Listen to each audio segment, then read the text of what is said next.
Ассаламу алейкум рахматуллахи ва баракату. Саламик кызым, барыңарга салам. Айта кетчү нерсе жаңы YouTube канал ачтык.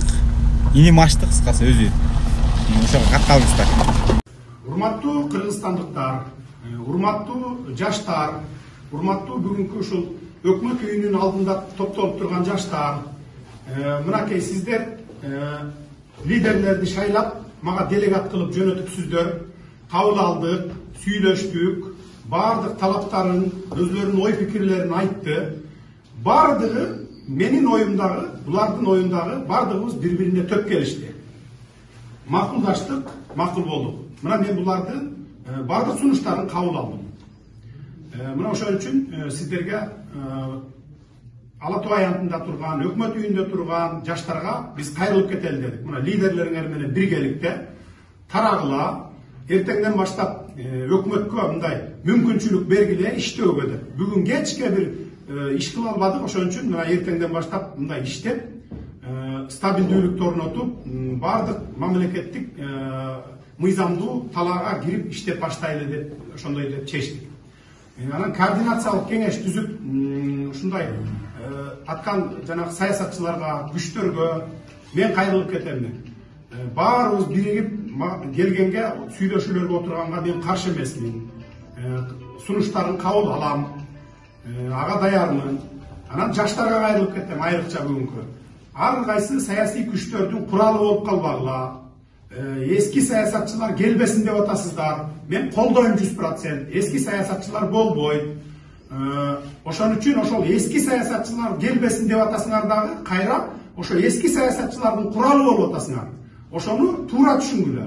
Ошон үчүн тарагыла, чыкпагыла, митингтерге бизге мүмкүнчүлүк бергиле иштөөгө. Ассаламу алейкум, дагы жолу жамаат, ассаламу алейкум кеңештер. Мен бул жерге мен жаштардын атынан келип атам. Жаштар мени колдоп, баягы жаштардын талабын азыр бийлик башында турган агаларга толук жеткизсин деп мен келип атам. Бул жерде азыр жакшы жаштардын талаптарын коюу сүйлөшүүлөр болуп жүрдү. Бирок менин айтарым, мына Садыр байке менен сөздөр болду. Мен жаштардын талабын талашып дагы да сүйлөп келем, дагы да сүйлөйм. Жаштардын койгон талабы Садыр байкени дагы жагып, Садыр байке жаштарга кошулайын деп атат. Мына силер уккула. Садыр байке каршылыгыңар барбы, каршылыгыңар жокпу? Азыркы учурда кырдаалда жаштар четсин деп мына уран көтөрүп келатат, жаштар биримдикте чогулталы бийлигибизди. Мен мисалы Садыр байкени алып башыйып калдым деген жерим жок. Садыр байке жаштарды келечекте жаштарды жумушка алып келейин деп атат. Бул жерде алданып калдым деген сөздөр болушу мүмкүн. Эч калгандай алданып болбойт. Мына жерде канча мынтугандар турат. Жаштар мени көтөрүп атасыңарбы? Мен силерге до конца сүйлөп, до конца туруп берем. Азыркы кырдаалда Кыргызстанда болуп аткан чоң кызычуу айланбай биригип бекемдикти кармап алалы. Менин максатым башынан баштап жаштардын башы бириктирели, Кыргызстанда тынччылык болсун. Ар кандай чоң кырдаалдарга жаман мамлекетибиз урунбасын деген ой максатта болуп атат. Андыктан бир туугандарым, бул жерде Садыр байкеңер мына жаштарга кошулам деп атат. Мына эртеңги бүрсүгүнү жаштардын алдында сүйлөйм деп атат. Болгон программамды айтып берем деп атат. Жаш карт мункулар келбесин деп атат.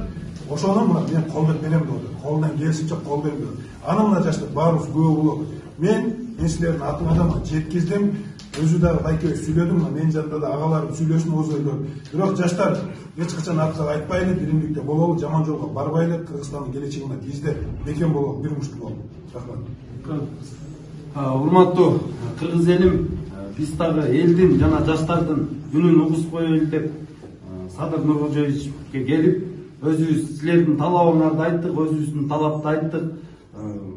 Садыр Нуркожоевичке биз шарт түзүп берип, буну иштетип, чогуу жардам берелик деп да чечтик. Биз дагы ынандык, биздин сөзгө көндү. Кудай буйрса, мына алдыда жакшы сөздөр менен келишим болду. Ошого мен тынччылык, бардыгыбыз биримдикте мына Кыргызстандын жаркын келечеги үчүн ынтымактык алып кетет элем баарыңыздар.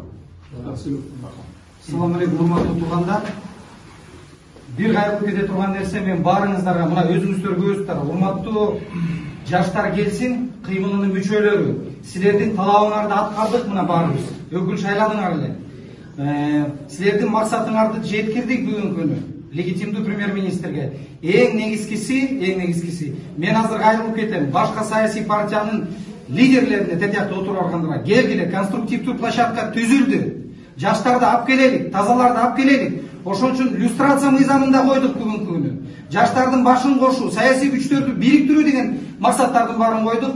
Азыркы премьер-министр Садыр Нуркожоевич баарын түшүндү. Биз менен талабыңарды аткарам деди, колдоп берем деди. Ошон үчүн келгиле кызуу канды калтырбай, мындан аркы койгон өзүбүздүн мындайча айтканда пландарыбызды аткара берели.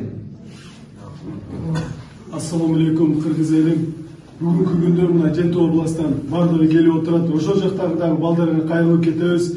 Жаштар бир болуп туруп биздин аркабыздан ушу Садыр Нуркожоевичтин аркасында туруңуздар. Эч бир башка бир тармактагы кишилерге, башка бир адамдарга, эски адамдардын аркасында бекинип келбеңиздер. Садыр Нуркожоевич бул жерде туруп өзү да сөз берди. Баламды жоготтум, атамды жоготтум, апамды. Мен деди, жогото турган эчтекем жок деди. Бир гана ишенем, жаштар деп атат. Жаштар колдойлу, бирге болойлу буюрса. Бул жерде биз деген азыр эч ким талабын талашып же колдоп келген жокпуз. Бул жерде азыр жаштардын сөзүн, өтүнүчүн, ошолордун талабын бул жака жеткиздик. Садыр байке укту. Ошо биз жеткизген талаптардын баардыгын туура деп көрдү.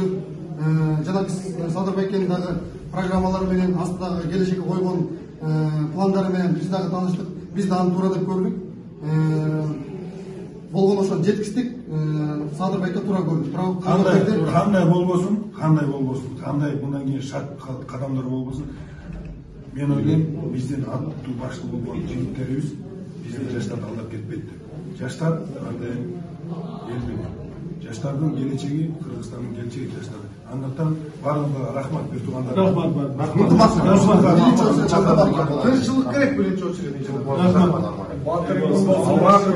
дегенде азыр баарыбыз ушу жаштар Садыр Нуркожоевичти колдоп, ушу жерде азыр айтылган сөздөрдүн баардыгы уктуңуздар, ушунун азыр таркап, андан көрө биз наоборот жардам берип, өз үйүбүздөн чыкпай, ынтымакка чакырып, бири-бирибизди таркап кетсек жакшы болот. Туугандар, биз Садыр Нуркожоевичтен бийлик сурап келген жокпуз, саясий очколорду берген жокпуз.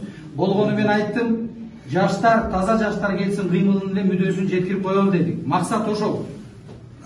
Рахмат, кызыкчылык эмес, жаштардын кызыкчылыгы. Мен бир сөз айтып коем. Анан дагы бир айтып кетейин, тактап коеюн. Өкмөт иштебей атат, анан Садыр Жапаров иштебей, башка жакта жүрөт экен деген сөздөр дагы болуп атат, ошондой ушак сөздөрдү. Тиякта өзүңүздөр акыбалдарды көрүп атасыздар. Ызы чуу болгондуктан, баягы тоскоол болуп аткандыктан башка жерде отуруп алып иштеп атабыз. Бүт бардык система иштеп атат, мамлекеттик системалар. Иш жүрүп атат. Кудай буюрса азыр митингчилер тарап мага мүмкүнчүлүк түзүп берсе, мен өкмөт үйүндө отуруп алып туруп ишти кыламын. Бардык аппарат менен, официалдуу түрдө. Рахмат. Ак жол.